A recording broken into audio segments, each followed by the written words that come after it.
Something is awakening inside of Black women, a quiet but undeniable knowing that we're meant for more than survival, more than sacrifice, more than endurance, more than carrying everyone else's expectations while putting our own dreams on hold. A realization that the life we've been taught to accept may not be the life we're meant to live, and that there may be more freedom, more peace, more joy, and more possibility available to us than we've ever imagined. Because once you realize you have options, everything changes. I'm still an American. I'm still proud to be an American. And I still, believe in what our country should stand for. And so it is very hard to see the current state of things. Not necessarily having to be fully subject to it feels like you're a little bit protected, but not really, because everything America does influences so many things in many other parts of the world. So even if you feel like, oh, I left, I had my Blaxit, I'm gone, this is still your problem. Like foreign policy is all very interconnected. So, and I don't think people should feel like, oh, they left, so they're free of it and they can ignore it, because all of these things matter. Close your eyes and imagine living a life you love, unapologetic and unbothered, free from daily microaggressions from Karens and Kens, free from the fear of police brutality and systemic racism. Wouldn't that feel amazing? Now open your eyes. What if I told you that it's possible? Hear inspiring stories and get the actual blueprints from brothers and sisters of the diaspora who are living out their wildest dreams abroad. You've heard the term, now be inspired by the movement. I'm Krishan Wright, and this is Blaxit Global. Y'all, for this episode of the Blaxit Global podcast, we are going all the way to Asia because I am going to have what I know will be a fabulous conversation with my next guest. Malikah Kelly is joining today from Hong Kong. Welcome to the Blaxit Global podcast, Malikah. Thank you so much, Krishan. Thank you so much for having me. I'm really excited to sit down and talk to you. Oh, I am so excited for us to chat. We've been following each other on the socials for a bit, but this is our first sit down, which I'm excited about. You are, and I know we'll talk about it in our conversation, you're also a content creator. And so for anyone who's not following Malikah, you should. Her content is awesome. And she is beautiful and more beautiful than the backdrops, but my goodness, like everything is a picture perfect postcard. So definitely follow her on the socials. So Malikah, I love starting off my conversation with understanding people's origin stories. And I was excited to see that we are both from the same state. So I'm from New York originally, from the Boogie Down Bronx. I saw that you were from New York as well. And so would love to find out about your origin story. So you can take it away. Yeah, so I'm a New York girl, just like you, born and raised, and I'm just so proud to call that city my home. And I think that growing up in a city like that, it kind of does prepare you for the life that we have, because it really just does expose you to so much and force you to be so mature and just so used to different environments. Like even now, when I moved to Hong Kong, I just felt like instantly comfortable, even in such a very strange, different, overwhelming city, because it reminds me so much of home. And a lot of people who live here and move here, they experience culture shock, and they talk about how crazy it is and it's so fast paced and like there's all these buildings and everyone's rushing around. And I'm like, it feels like home. Like this feels like, in a weird way, like coming to an Asian New York with no crime, right? So it actually feels like really nice because it's such a safe city. So it has all the things you love about New York, but it's just very, very safe. So as a woman, there's not a lot you have to be concerned about living here, which is fantastic. But yes, I grew up in New York. I think my first overseas trip was I went to Germany on a high school exchange program. And that was really like my first time seeing the world. And it was like a 2 week trip. We went all over Germany. Part of the trip, we stayed with the German host family. So got to see just how like normal people live. And I think that was kind of like very eye opening for me in a way. And I'm dating myself a little bit because this was when people still had pen pals. So even after you came home from the trip, you could still write to your family and get actual letters back in the mail. And so that's how we kept up with each other and what we were doing over the years and their friends and like everything and learning about what's going on in Germany, kind of in a letter you get every 2 weeks. So it really was just like an interesting experience and a way to stay connected with people. And then after school, I studied psychology. I graduated in the midst of one of the first really awful recessions. It feels like we're right back there. But I guess history is cyclical. So during the first really big economic crash, I was fresh out of school. I couldn't find a job. And it was like, there are no jobs. There is no upturn. So I need to ride this out. And so I decided that would be a good time to start looking at graduate programs because there were no jobs and it was like throwing resumes into a black hole. There's nothing to even apply to. And so I ended up going to an MBA recruitment fair, and there were all the kind of typical New York schools. Like there's the NYU, the Columbia, there's the Harvard. And I was like, this isn't me. This isn't what I want to do. I was working in fashion at the time. Fashion marketing was kind of where I wanted to be. And I was just like, yeah, an NYU MBA would be incredible, would also cost like $60,000. And I'm still stuck in the same circumstances. And so I was browsing the kind of tables at this MBA fair, and I saw a school from Rotterdam. And I had never even heard of Rotterdam, but I'm like, okay, this is the University of Rotterdam. And they had a 1 year MBA in hospitality management. And I was like, okay, that's also not what I want, but what else do they have in Europe that's not here? And then so I started focusing my search on European MBA programs. And I ended up getting accepted to schools both in France and in Italy. And I ended up choosing Italy just for the cost because it was cheaper and they had a better financial aid package. So it was much more affordable for me to go. And also a lot of people wonder about like living abroad and being able to support yourself, especially as a student. So the financial aid for international students also included money for living expenses. So you were able to support yourself during the course of the program. I'm not independently wealthy. I had financial aid. And so that's how I first left the country and moved to Europe. And I did my 1 year MBA. Part of that, you had to find an internship. So I was struggling to find an internship. At this point, we were in a smaller town in Italy, and I just decided to move to Milan because I'm a city girl. So I moved to Milan, and I was like, I'm going to find something here. It's going to be great. It's going to work out. And I did. And they actually ended up hiring me after my internship. So that's how I was able to stay long term. So they converted my visa to a work visa, sponsored my long term contract. And that was kind of my first time just being like a real grown up expat and like having a job in a new country and like, having my apartment and going to work in fashion. And it was great. And then I just decided after a couple of years, it was time to move home. I knew that Italy wasn't going to be forever. I had a great time there, but I still wanted, I wanted to climb the corporate ladder. I wanted the so-called American dream. I always knew I was going to go home and try to get back on the CMO track. And I felt like I had done what I needed to do to get closer. The economy was better. There were jobs now. Things were kind of flowing. So I decided to go back home. And that strategy worked out. I was moving up pretty nicely in my career. Ended up meeting my husband and we moved to Los Angeles and we were there for a couple of years together. And then we had the chance to get relocated together to Lebanon. So I lived in Beirut, Lebanon for 2 years, which was just such an incredible experience. It was such a beautiful country.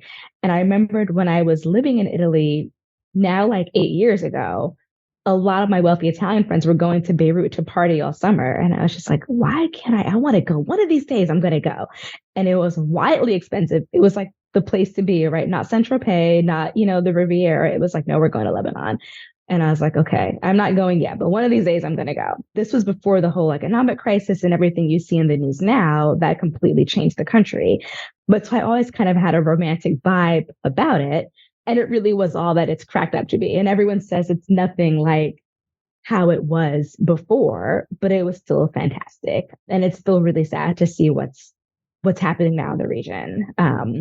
So after our time in Lebanon, we ended up coming to Hong Kong and we've been settled here for about 6 months. So yeah, that's kind of the story of the last couple of years. Wow, what an interesting story arc. Like, first, I want to go back a little bit to your time in Germany, and then you were talking about the pen pals, like you brought me back. So I love that you kept up with your host family. And I would imagine with that being your first experience overseas, how did that feel with like the whole cultural exchange, right? Like Germany is very much different than the United States and New York specifically. So was it so like what kept you wanting to keep in touch with your host family? It was like this cultural exchange. I'm just curious. We'll be right back. Building a life overseas is about more than just choosing a country. It's about choosing yourself. That's why I created our newest guide, 7 Questions Every Black Woman Should Ask Herself Before Building a Life Overseas. Get your free copy through the link in this episode or visit blaxitglobal.com. I honestly don't know. I think that I first wrote them a thank you letter, and then one of their kids wrote me back, and then they asked me questions about New York. And so I wrote them back, and then it just continued. And then it was just kind of something nice to do, even after email and social started becoming a little bit more standard. Actually, this is before social. This is well before social. But well, like email became standard. There was still just something nice about sitting down to carve out time and just write a letter versus sending emails. Or you're not as introspective. They're not as, I don't know. It's just different when you're actually putting a pen to paper and thinking through your thoughts and what you want to share of someone. Oh yeah, absolutely. It's sadly, I would say a diminishing art, right? To your point, it's like people don't have that thoughtfulness. In an email is hard to convey as much as it is in a written letter. There's some emotional component that is there, that is absent when it's in digital form, for sure. Yeah, I think so. Maybe we can help them make a comeback. We can start a pen pal club or something. I don't know. I think, if you start writing letters on your Instagram, you might start a trend. Oh, so cool. So when you went to grad school and I love that you were really thoughtful in how and intentional in how you approached grad school, because I'm now paying college tuition and it's expensive in the States. And as I think about, the difference from when I went to school versus, people today, and goodness, of course, during the 2008, 2009 meltdown, it was very difficult finding a job. And I love how you were thoughtful about like, hey, you know what, let me put this time to good use.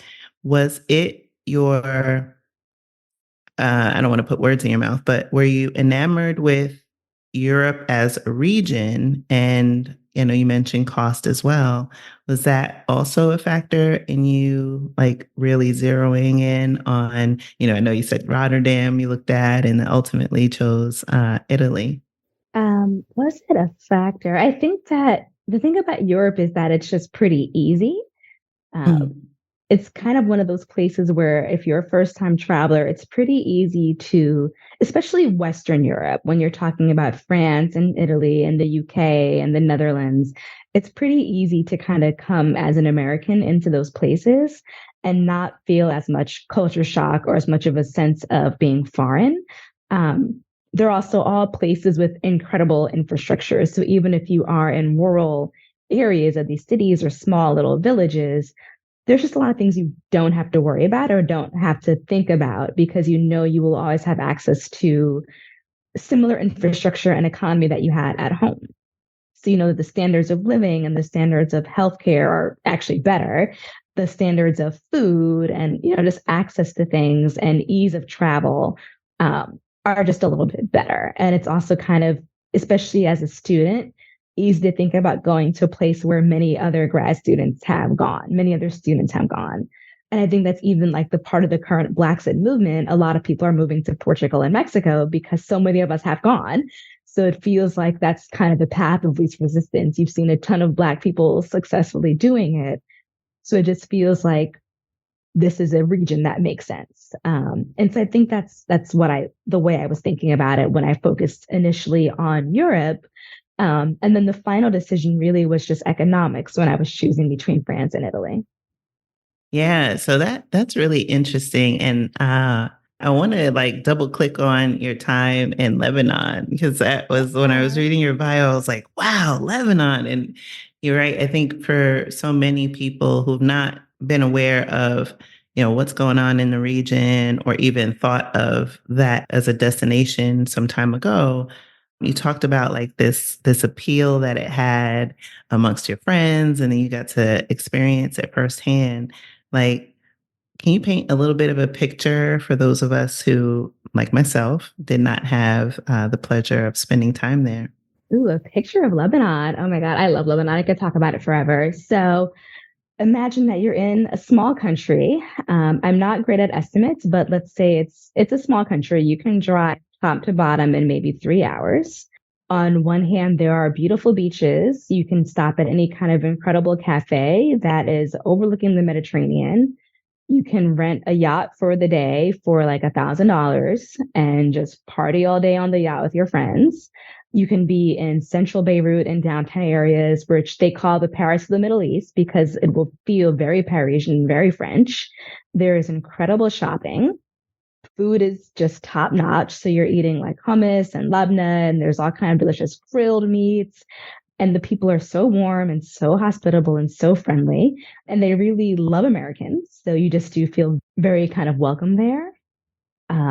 You can in spring and or like maybe like around March, April, you can go skiing early in the morning. You can drive 2 hours north and the mountains are covered with like fresh powder, like fresh, gorgeous, fluffy snow. And then you can drive back down and dive into the Mediterranean on the same day. It's out of this world. And it has seasons, so you can kind of do all the winter sports. You can, even if you're not into skiing, there's all the kind of cute chalet culture that you would like imagine like being in the Swiss Alps. So you can just kind of be in like a beautiful lodge, drinking red wine and wearing your fur.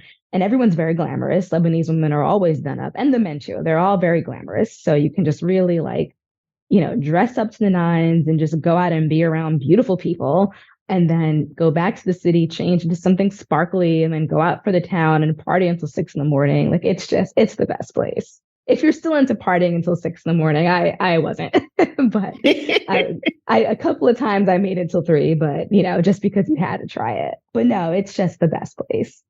Wow. Thank you for painting that picture. Like I could feel, like those 6 a.m. or even 3 a.m. hangouts is long behind me. But I love how you described it so well. And I am even fascinated, like the whole, seasonal change and different environments that there are there. Yeah, that sounds Yeah, like you because had an awesome time. yeah, because it's nice to have seasons. Like in Asia, it's just kind of like hot all the time and then it's rainy. There's monsoon season. So it's just hot and then it's wet. But in Lebanon, you actually had 4 seasons. So there was fall, you could go see foliage, and there was snow, you can go see snow. And then in spring, there's all the like little flowers everywhere. So it just was nice to have like a seasonal climate. Absolutely. And so I know you were talking, and we jumped a little bit, that you met your husband in between, the time that you came back to the States, and then ultimately you two had this adventure in Lebanon and now in Hong Kong. And so I'm curious, as you guys were courting or even just the conversations as a married couple, you obviously had to be on the same page as it relates to having this international life that you've experienced for several years now. And so was that like an easy thing in terms of like, hey, I like to travel. No, I like to travel too. Or was there a lot of conversations around like parameters? I'm just curious for people who either are couples that listen to the podcast, or one of them wants to live this life, or both, and then just trying to figure out advice on how to approach it, or a singleton like myself, who my next partner definitely needs to be into travel. Yeah, I'm actually really happy that we are both on the same page because it would be so hard, if one of us were trying to convince the other. But no, so when we met, we knew that we were both travel people, and we had both lived abroad as people. He actually, I don't really like tests. I think they're really silly when you're dating. You want to test each other. But he did do one test, and I didn't realize it until years later I passed. So we're just like hanging out and we're talking one day, and he was just like, "So how would you feel if we're out somewhere and we need to go to the grocery store and the milk is just like for sale in a bag on the floor?" And I said, "If that's how people buy milk here, then I'm gonna do it. If everyone's doing it, you know, I don't really drink a lot of milk anyway, but if that's what we do in this country, then okay." Um, and then I guess he didn't say anything else after that. But then, like, I guess years later, we're just talking, and he's like, "Oh, yeah, the milk thing was a test." Because a lot of girls have said, "Oh, that's so disgusting. I'll never drink, I'll never buy milk if it's not in the fridge." I love that story. Like, and look out for tests that are disguised as, just curious, and yeah, because in most wow. countries, milk is not refrigerated. Really, only in the US is it always in the refrigerator. And so I guess only someone who had traveled or wasn't, intimidated by other cultures would have answered it correctly. I don't know. Wow, that's true. Because like here in Portugal, milk isn't refrigerated. Like I go into just a regular aisle, milk and eggs are there, juice. I mean, once I open it and everything, that's a different story. Yeah, but yeah. wow, I love that. I love that. So, how have you navigated? Because you've done several countries right under your belt, and like you said, native New Yorker. I'm assuming that your family is still stateside. So, Mhm. how have how has that gone? Because I know, like, when people, we talked about a little bit about, this movement, this migration, which I see the Blaxit movement being the next great migration. And people, for whatever reasons that they have, are choosing to move abroad. How does your family feel about, this part of your life? What was that conversation like, or conversations? Curious. The first time, I guess it just made sense. It was like, "Oh, she's going to grad school. That's really great. She's going to study abroad." And I think that people knew that I did always want to study abroad when I was in college, and I could never afford to. I worked all through college. Um, so I had a job every summer. I had a job every semester. So spending, your whole semester or your summer plus $5,000 to go on a study abroad trip was not going to happen. Um, and so I think they're like, "Oh, that's really cool. She's going to finally go do her study abroad thing." And no one in your family is going to be disappointed you're getting an MBA, right? If that's why you're moving, they're all going to be like, "Oh, that's so great. We're so proud of her." Um, and then I got a job there. And I think that it was very known that I was coming back. Like, I think it was very known that this wasn't going to be forever. Versus now, my husband and I have made it a lifestyle in a way that I'm not sure our families understand. Um, like, I think that they think we're just going to have fun for a couple of years, but then when we have kids, we're going to come home. But then the answer is we are most definitely not coming back to America to be parents because it's so much worse. So, it's just like that is definitely not going to happen. But I think that some people still think that. And I think that they're still clinging to the idea of how we grew up when all the cousins lived 10 minutes away from each other and would spend summers together. And you're always at someone's aunt or uncle or cousin's house. And it's not like that because everyone moved so far away. So even when I was still living in New York, we still probably only had get togethers or even saw each other one off, maybe once every 3 months, if that. And then the whole family getting together was maybe twice a year because like everyone kind of spread out from New York to Atlanta to Philly to, some went to Florida, some went to LA, people went to upstate. It just wasn't like somewhere in DC. And then even in New York, there's 5 boroughs and they're far and no one's hosting the family barbecue because no one has a house anymore, right? Like when the elders get tired of it, no one has a house. So when they say, "Oh, the young people need to be in charge," there's nowhere to be in charge to organize a family get together. We're not doing it in studio apartments. So I just think that, the world and family structures have just changed so much that the way that we grew up, if you grew up the way that I did with your whole family together on the same block in the house that we owned for years, it's not like that anymore.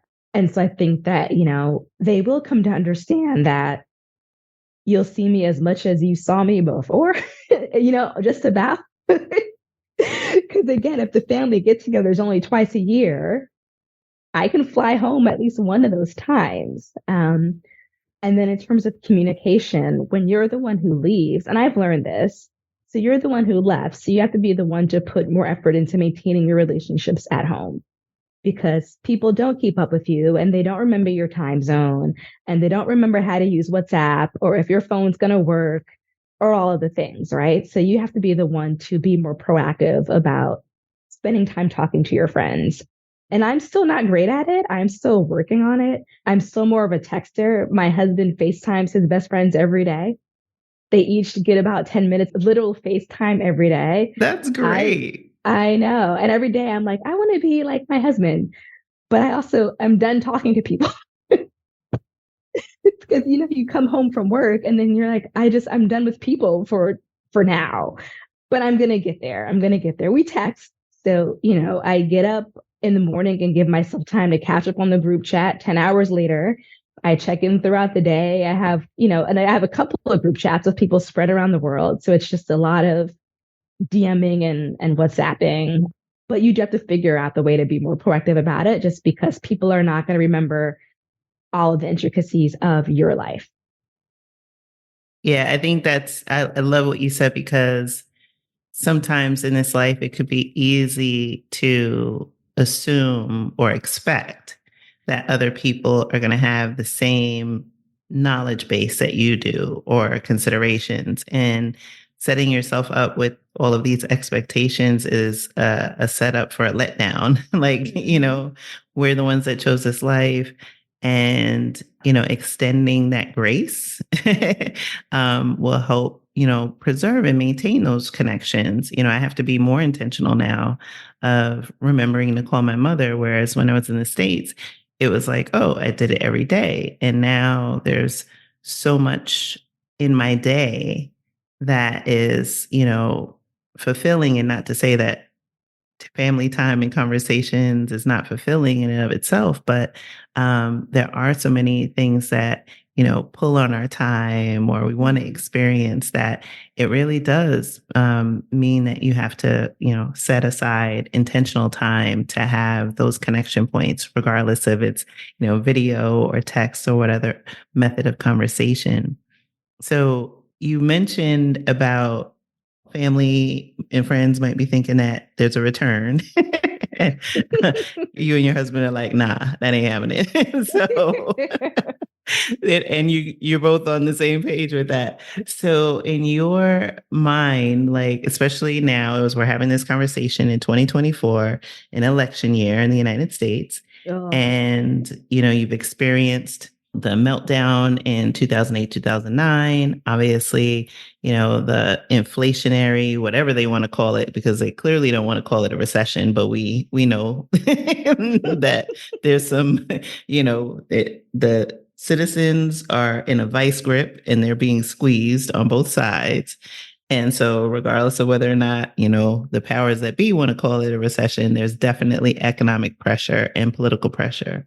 So for you, like, what is it about either this life or what's going on in the States that has you feeling like there's not a return in sight?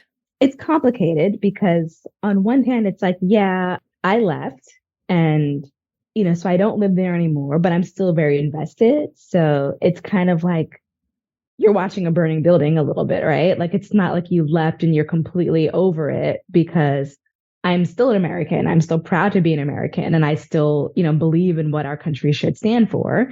And so it is very hard to see the current state of things. Not necessarily having to be fully subject to it feels like you're a little bit protected, but not really, because everything America does influences so many things in many other parts of the world.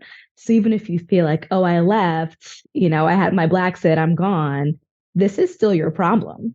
Like foreign policy is all very interconnected. So And I don't think people should feel like, oh, they left, so they're free of it and they can ignore it, because all of these things matter. And even one of my friends, we talk about passport privilege a lot. One of my friends was planning a trip to Trinidad, a big group trip, and she was talking about someone having like visa issues or needing, it's not a visa, but it's something else. I think it's called an ESTA or some kind of documentation. And I was like, oh, why do you need that? And she's like, you've needed that for 20 years. And I was like, I have no idea. Even like our allied countries, right, who you think get visa-free travel, they still need this. I forgot the actual name of the document. I'll have to look it up for you. But it's things like American foreign policy influences so much. And then a lot of these things are reciprocal. So you think about things that we might be doing with our foreign policy and our immigration policies. People can also reciprocate and make things harder for people who also want to leave. Granted, it will likely always be possible, but there are things that can happen that can make it more difficult. And also in certain places, there might be more increase in anti-American sentiment, which is something you'll have to be conscious of. So I guess it's not really an answer. It's a complicated, I guess, thought process. And it feels like we've been in the selection cycle for 2 years already. So I kind of just want to get it over with. Right?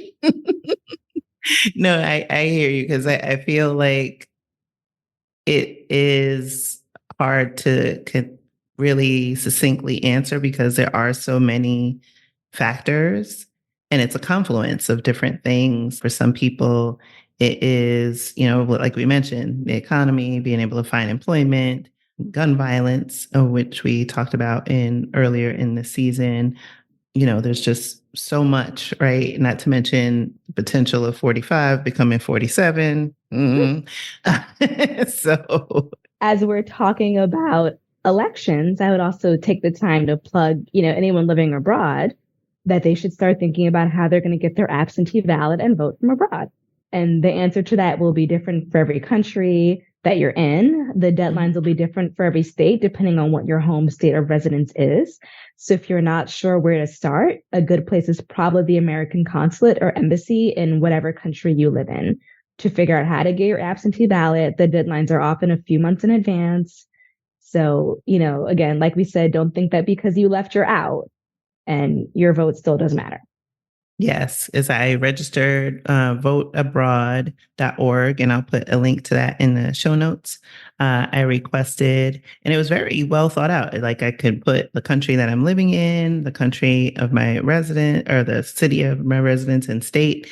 And then a couple weeks later in the mail, they sent me my voter registration card, and which I was already registered, but they send it again.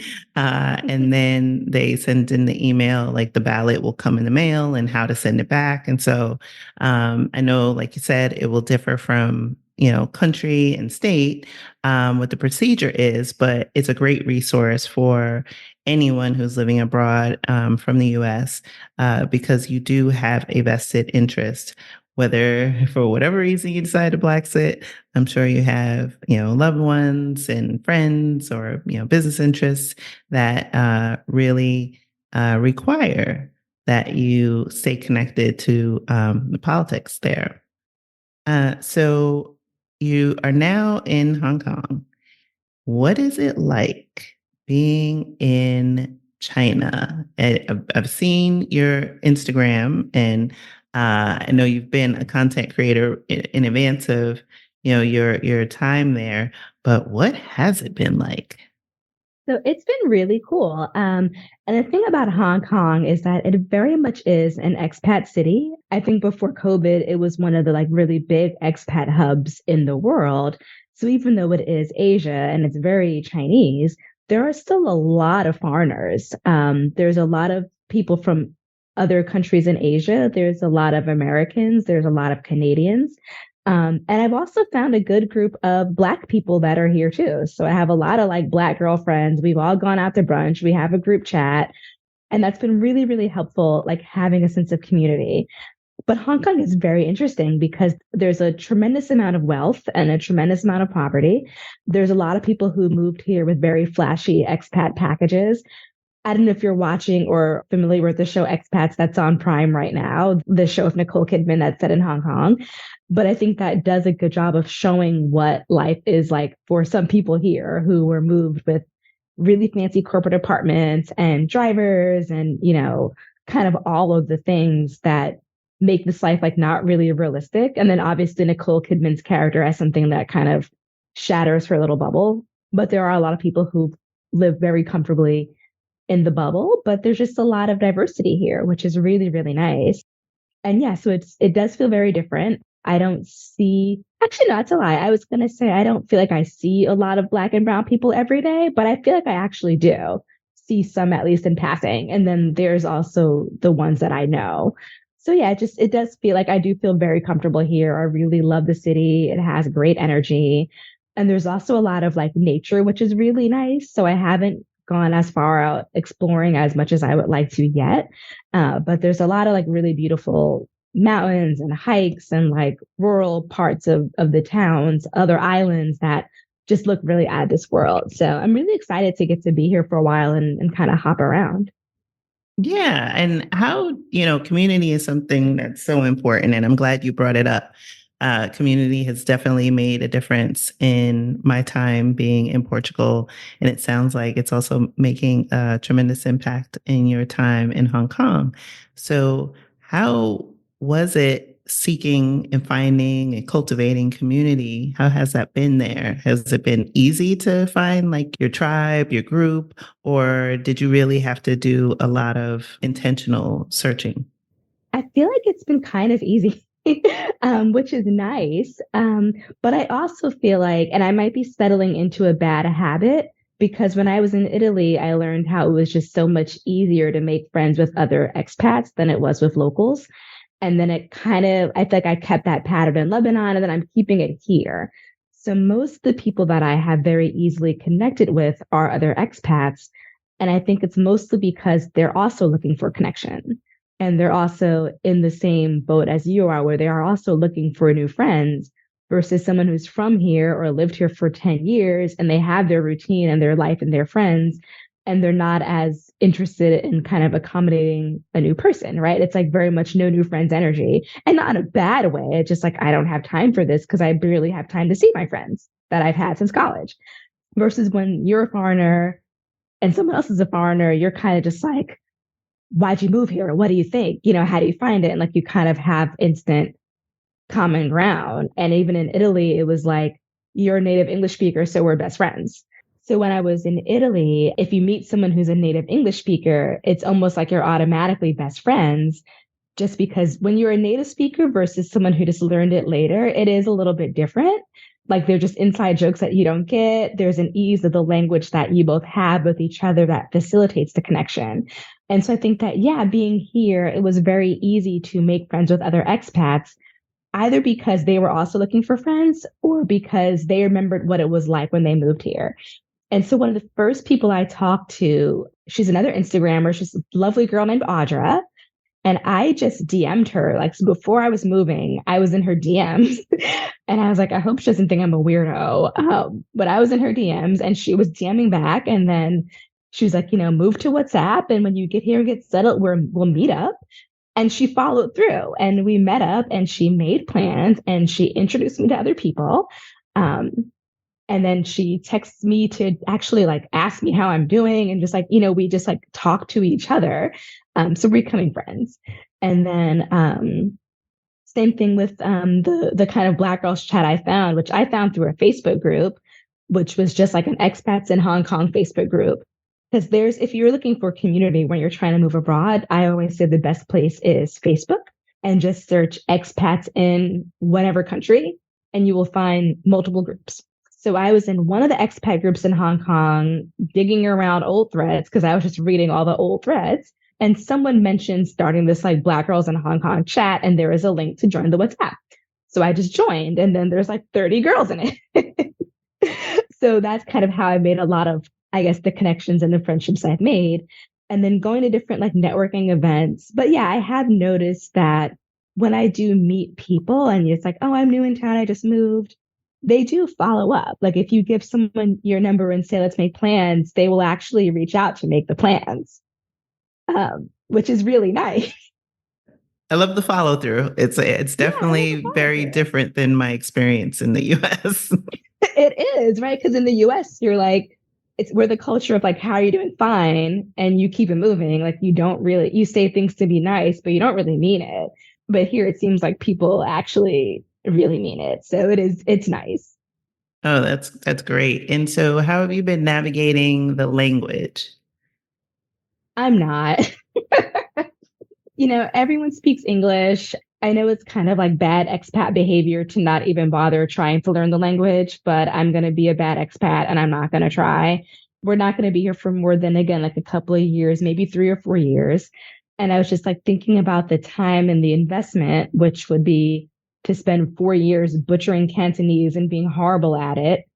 Or I could stick with the language I'm already getting better at, which is French, because I've been studying it since Lebanon, and actually make some progress. And at my age, you can only absorb so many things at once anymore. It's no longer a sponge. You need to focus. So I just decided to stay focused on where I feel like I can make the most progress. So Okay. And then how has, with that, right, in your decision, how are you navigating? Because I know you said everyone speaks English, but I would imagine, your encounter, different signage and things like that in your environment, right? That would be in Cantonese. Like what are the tools of the trade that are helping you navigate Hong Kong?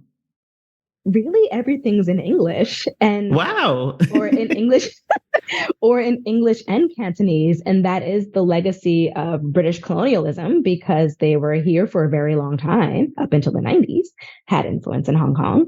So there's only been a handful of times, like I've been here almost 6 months, maybe twice. I got in a taxi because taxis are more popular and prevalent than Ubers.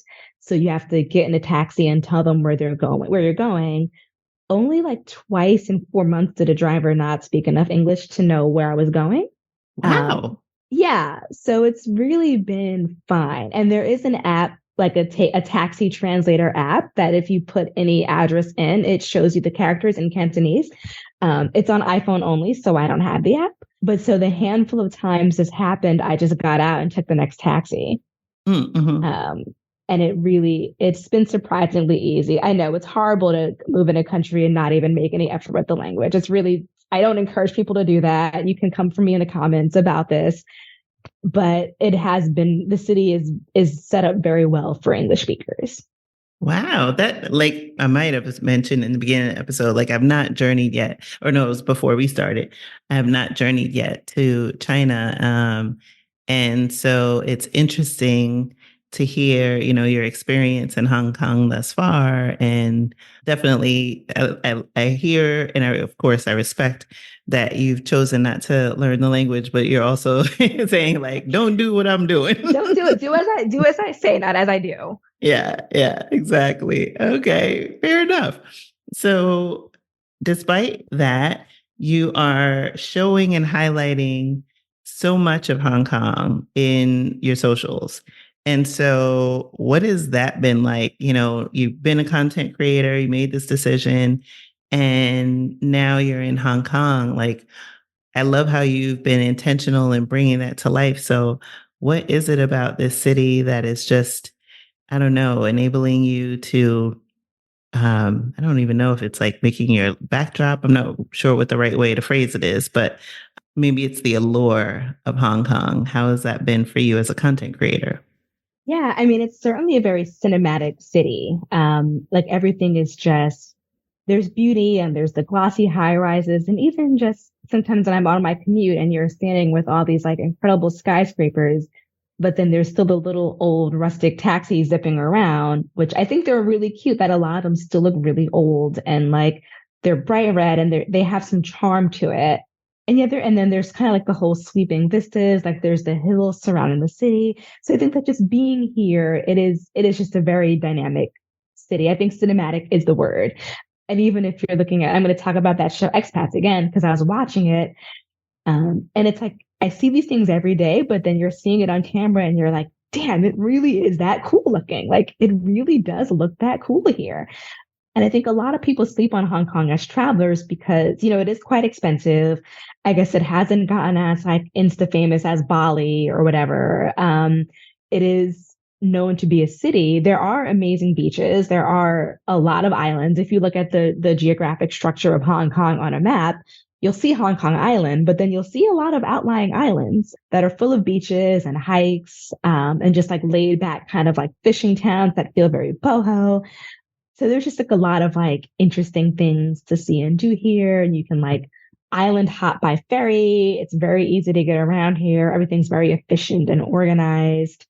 Even like one of my first videos I did here was about figuring out the public transportation system because I was like, there are buses and there's mini buses and then there's trams and there's trains. And it sounds kind of crazy, but when you're in it, it all just runs seamlessly. Again, all the signage is in English. Everything's just very efficient. So it's just very easy to kind of navigate the city. And then, yeah, just like there are beautiful backdrops and there are really interesting nooks and there are things that are not glossy that are kind of like, you'll be walking around the wet markets and it's not glamorous, but it is really cool to look at because it's just very interesting. I think, yeah, dynamic is, I think, the word for Hong Kong. Wow. Okay. Now I got to add Hong Kong to the list.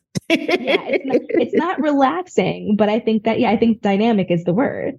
Yeah. And so as we start to like close, and I'm thinking about, where you are in the region, what do you see as what's ahead for you? You've talked about being there at least, the next 3 to 4 years. And also, like you said, it's a very dynamic city and there's lots of things to enjoy.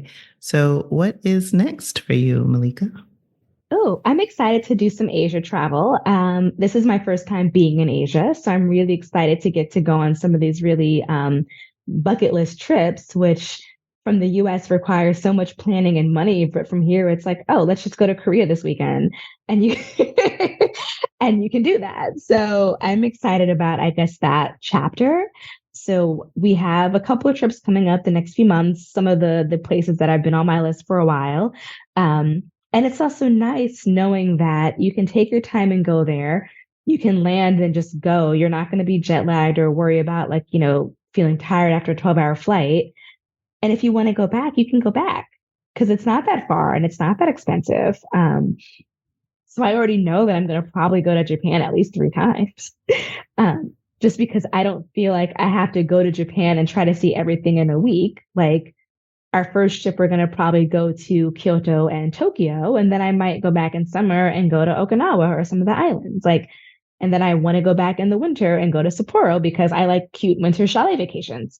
So you can do that. And it's not a financial burden and it's not a time off of work burden because you really can do these things in like 3-day weekends.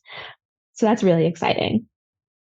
Wow. I love the approach that you've laid out because a lot of times when we're thinking about, these countries, especially from the States, it is very expensive to travel. And then once you're in a region, I have the Schengen countries. And Yeah. so, taking, a flight to London, I can get out in the first flight of the day, enjoy the day, and then take a late flight back, right? Same day. Mhm. It's not like trying to go from New Jersey, all the way to Yeah, London. it's And like by so the time you get out of the tunnel, you'll already be in London. exactly, exactly. And like you said, the jet lag, the expense, all of that. So I like that you can be where you can take a little bit in at a time and really digest it and really ease into it versus trying to cram like everything in one experience because you have that gift. So I like that a lot. So Malika, as we close, where can people find you? So people can find me on social. On Instagram, it is where is Malika. That's where dot is dot Malika. And on TikTok and YouTube, it's just where is Malika. And I also am starting a new coaching program because I get a lot of people asking about how they can move abroad. They don't know where to get started. They don't know what to do. And a lot of times my answer in the comments is, Well, it depends. It depends on your background. It depends on your financial situation. It depends on your family size. If you're moving just with yourself versus with a family, there's just a lot of factors. So I decided to offer individual coaching sessions. So I set up an intake form, which will help me get to know you a little bit. I ask you things like some basic survey questions. I think my favorite question on the survey is I ask you to describe a week in your life. Like pretend you left the US and tell me what a week in your ideal life abroad looks like. And that will help me paint a picture of who you are and what you want from your move. And then from there, I'll do a deep dive of some research. I'll help you suggest some countries. I'll help you work on your budget and kind of all the things you would need to get started based on what you said your dream life looks like. So I'm really excited to launch that program. There is a discount for Blaxit Global readers. So there's a link in my bio right now. I guess whenever the podcast comes out, you'll have a link for your listeners. But I'm excited about that because if people are saying 2024 or 2025 is going to be my year, I want to help you get there. I love it. I love it. The more of us that can help, because we can't serve everybody, right? One person can't serve everybody. So the more voices, the more people that have the experience, and I always say, get in where you fit in, right? That is going to be a lifeline for somebody who is looking for a way forward, not necessarily just a way out. So I'm so delighted that you're offering that service. And for those of you who are listening to this conversation, check out the link in the show notes of this episode for the form, and you too can work with Malikah. So with that, Malikah, it has been an absolute pleasure having you as a guest on the Blaxit Global podcast. Like I said, we've had this virtual connection, so I'm glad that we can have this conversation and get to know each other a little bit more. I'm looking forward to the road ahead in your life for you and your husband, and I look forward to following you some more on the socials. Thank you so much. I'm excited to keep following you, and especially as you settle into your new life in Portugal. And if you do plan your Hong Kong trip, let me know. We'll definitely meet up out here. Yes, I love it. I love it. I love it. I love it when the virtual connections become real. Yeah. Thank you for listening to the Blaxit Global Podcast. For more information on today's episode, be sure to visit our website at blaxitglobal.com. It's not only possible to live out your dreams unbothered and in full color, it is your birthright. This episode of the Blaxit Global Podcast is sponsored by Blaxit Global Passport. At some point, the question stops being, can I move abroad? And becomes, what's possible for my life? Passport is where Black women from around the world come together to explore new possibilities, navigate life abroad, and create lives that feel bigger than the ones they were told to settle for. Because the goal was never just to move. The goal is to expand what feels possible. Visit blaxitglobal.com and click community to begin your next chapter.